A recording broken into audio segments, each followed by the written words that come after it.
What's up, everybody? Werner von Monrod here, coming at you with a special Halloween blog. This is gonna be a long one, so let's just jump right into it. No BS here. What we're listening to right now, the instrumental of the first record I want to talk about. This is my special Halloween blog, so of course we're gonna talk about some Halloween type records. Nightmare on Elm Street, Freddy Krueger raps. Rock G and Jazzy. This is their second 12-inch of 3. They had one independent one before this, and they came out on Profile Records, the Freddy Krueger. About a dance called the Freddy Krueger, but in the context of the song, they meet Freddy Krueger. He shows up at the party. They're like, you can't come up dressed like that. They've got someone doing a Freddy Krueger voice. So there's 4 versions here. The Freddy Krueger, the main version, bonus Nightmare beats, which is kind of self-explanatory, instrumental, which is self-explanatory, and the Ultra Dope Mix. So this is produced by Craig Bevan. He did like a lot of house stuff, a lot of dance stuff, some other hip-hop though. Probably most notably, and especially to kind of make sense with its connection to this record, he did the Inspector Gadget song by the Cartoon Crew, so that kind of gives you a sense of sort of where he's coming from. But this is pretty dope. It's got a really nice bass line, it's a really catchy beat. Okay, so then the Ultra Dope Mix is essentially an instrumental, but it's got some additional scratching, some extra ad-libs and stuff like that. And that mix is produced by the Awesome 2, as in Special K and Teddy Ted.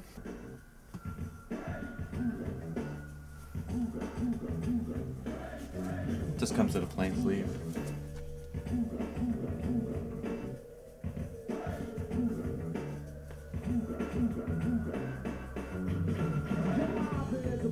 Down on Elm Street, you think it's gonna be right? You know what, G? Well, run upstairs, throw on your fly gear, and we can grab a car and shoot right over there.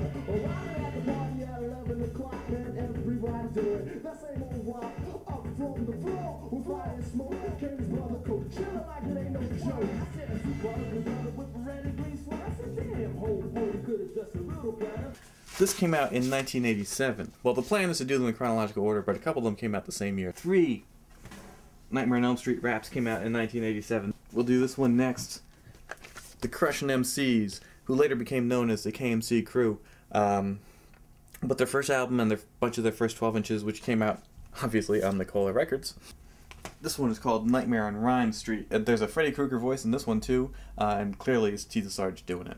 T the Sarge wakes up on Rhyme Street, where, of course, he encounters Freddy Krueger, who chases him around, challenges him to a duel. Some cool stuff where like his gloved hand has microphones instead of knives. It's silly. I say cool, I mean it's silly, but it's fun.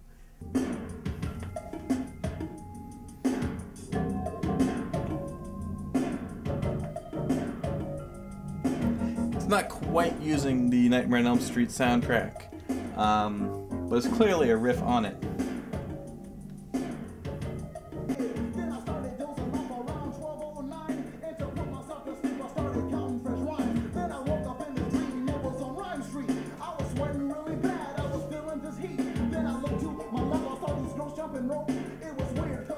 I'm gonna run down the camera real quick. Listen to the song.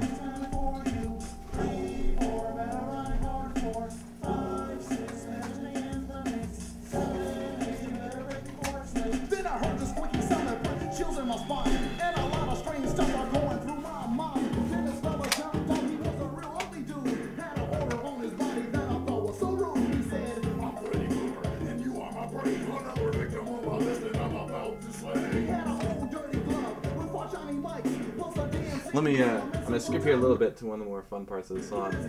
When they battle, Freddy Krueger beatboxes.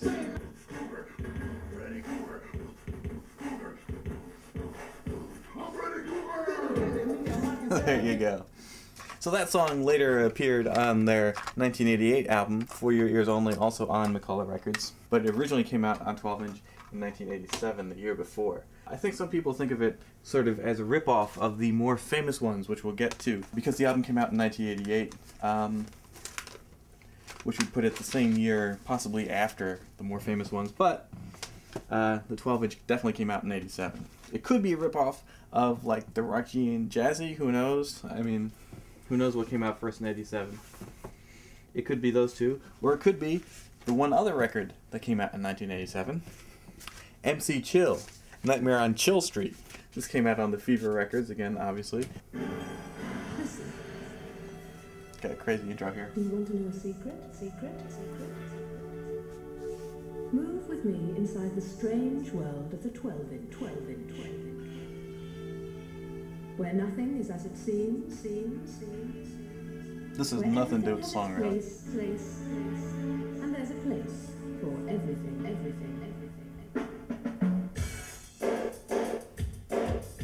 This is a more classic banging, you know, almost like an early BDP kind of beat. I was chillin' at the party, Eugene was spinning. TB, Buck, Spin, Love was grinning. They played She's Wild by Peso and Higo. Red ordered some Bacardi, but they gave her Rodrigo. This girl was on my trip, her name was Mousy, but her breath was funky and it made me drowsy. Mac, I threw my brick at his eye, he caught it on the fly. Took my brick and ate it like an apple pie. I tried to cut him in the head and really felt dumb. He took my knife from me, screwed it on his thumb. That's when I turned around running, huffing and puffing. Good thing he was still eating on that egg McMuffin. Then I took no surprise. It made me realize I had to wake up and get away from this guy.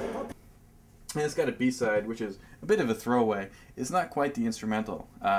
It's called Nothing Can Save You Now. It's a different beat, but it's clearly sort of an instrumental track. Which is meant to sort of play on the themes of the first song. A little bit more keyboards and stuff.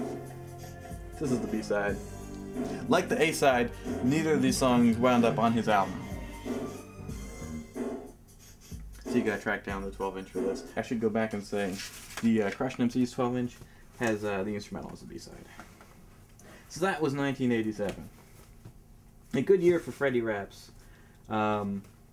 But all pretty obscure. Odds are, if you were sort of a fan of one, you would have even heard of the other ones, you know? I mean, Crush MCs were from Michigan. That was a Michigan crew, you know? So they would have had their own audience.